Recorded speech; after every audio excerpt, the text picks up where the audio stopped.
Under onsdagen samlas en rad nationalistiska och konservativa partier för att tala om hotet mot migrationen till Europa. Riks var på plats och intervjuade Nationell Samling, det ungerska regeringspartiet Fidesz och Sverigedemokrater Charlie Weimers som initiativtagare till mötet.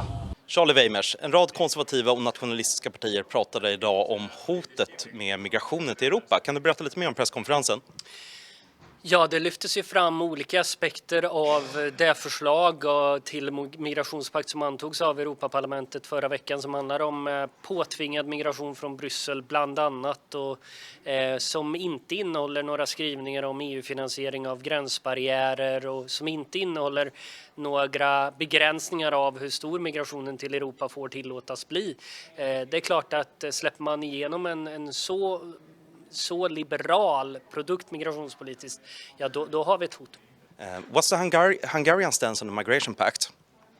Well, the Migration Pact, as the European Parliament accepted it, is a disastrous document. It's not going to solve the crisis that we see in migration. It will make an already bad situation worse if it is taken on like that.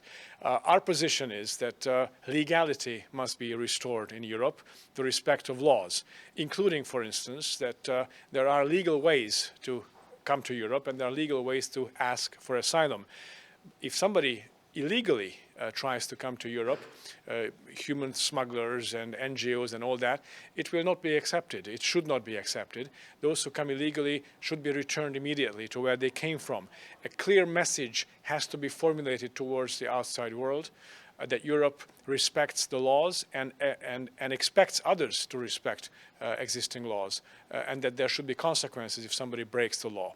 That's the starting point to solve the current migration crisis in Europe. What advice would you give to the Swedish Minister of Migration that's leading the negotiations further down with the Commission's approach to the Migration Pact? Do you have any advice to give her? Well, my advice would be that the European position must be based on the respect of the law and legality. Also, the respect of member state competences. There has to be a very clear differentiation between refugees and economic migrants. Brussels and the European Union institutions do not have a role to decide for member states whether or not they would like to accept economic migrants. That's a member state competence and that should remain a member state competence. We have to restore border control and strengthen it if necessary. We have to use European funds to help those countries that are defending European borders. Hungary, for instance, has built a border fence to make sure that illegal migration is stopped, and it is stopped through that border fence, but we haven't received any European funding yet because Brussels doesn't like to hear about border fences. But in reality, borders can be protected if there is a political will to do that, and that's the starting point for a maintainable European policy on migration. If the National Assembly had the presidency in France, how would you vote on the Migration Pact? Jag hade röstat likadant, det vill säga mot migrationspakten. Vi håller på att utarbeta ett eget program för migrationspolitiken. Jag tror det är möjligt att rösta igenom vår politik på Europanivå, för det finns politiker i andra länder som tänker som vi. Om några år kommer vi se en majoritet som tänker som vi i ministerrådet. And finally, what advice would you give to the Swedish Minister of Migration that is leading the negotiations with the Migration Pact? Jag skulle råda henne att avlägsna sig så långt som möjligt från EU-kommissionens ursprungliga förslag. Kommissionen har byggt sitt förslag för mycket kring mottagande. Den måste istället fokusera på kontroll av de yttre gränserna. Idén är att man måste hindra migranterna från att komma och inte ge dem signalen att vi är beredda att ta emot dem. Vad kan Europas regeringar nu göra för att stoppa eller ändra den här pakten?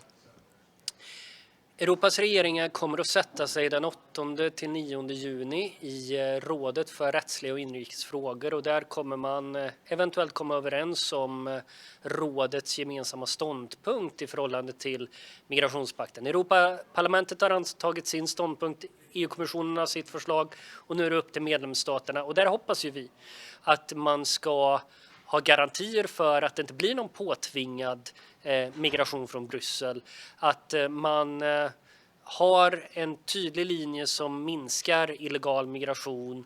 att man trycker på att gränsbarriärer faktiskt kan vara en del av finansieringen i detta paket. Så att nog finns det möjligheter att påverka det här till det bättre, men vi måste jobba gemensamt runt om i Europa för att det ska ske. Det har ju varit dubbla signaler från Moderaterna när det kommer till migrationspakten. Thomas Tobé, Europaparlamentariker, har ju gjort en deal med vänster och gröna blocket, och Maria Malmer Stenergard, migrationsminister, säger ju att de gillar inte förslaget som kommer härifrån. Vad är det egentligen som gäller, tror du? Ja, det är väl båda linjerna samtidigt, höll jag på att säga, för att när förhandlingarna mellan de olika institutionerna i Bryssel tar vid, parlamentet som representeras av Tobé, rådet som då fram till sista juni representeras av Maria Malmer Stenergard och kommissionen Ylva Johansson. Ja, när de tar vid så har ju Malmer Stenergard uppdraget att representera regeringarnas linje, och Tobé ska då föra fram den linje han har drivit här, att om inte frivillig solidaritet räcker så blir det tvång. Och avslutningsvis, hur tror du vägen nu framåt blir? Hur viktigt var den här samlingen av nationalistiska och konservativa partier för att signalera till Maria Malmer Stenergard, tror du? Jag tror det var viktigt därför att vi representerar partier från regeringar, från stödpartier till regeringar, från oppositionspartier som i vissa fall är största partierna i landet.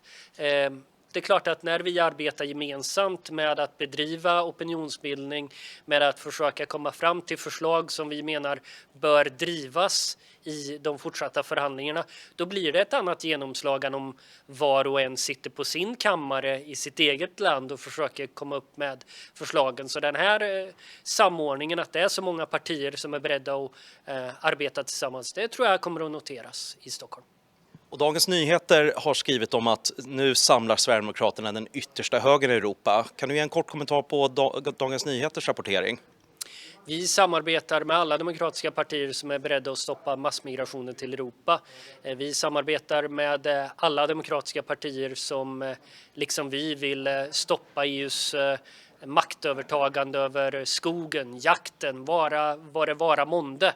Vi verkar för sverigedemokratisk politik, och vi vet att en del är för fina för att sätta sig med oss. Vi är inte för fina för att sätta oss med andra partier, utan för oss är Sveriges intressen i första hand. Stort tack, Charlie Weimers. Tack.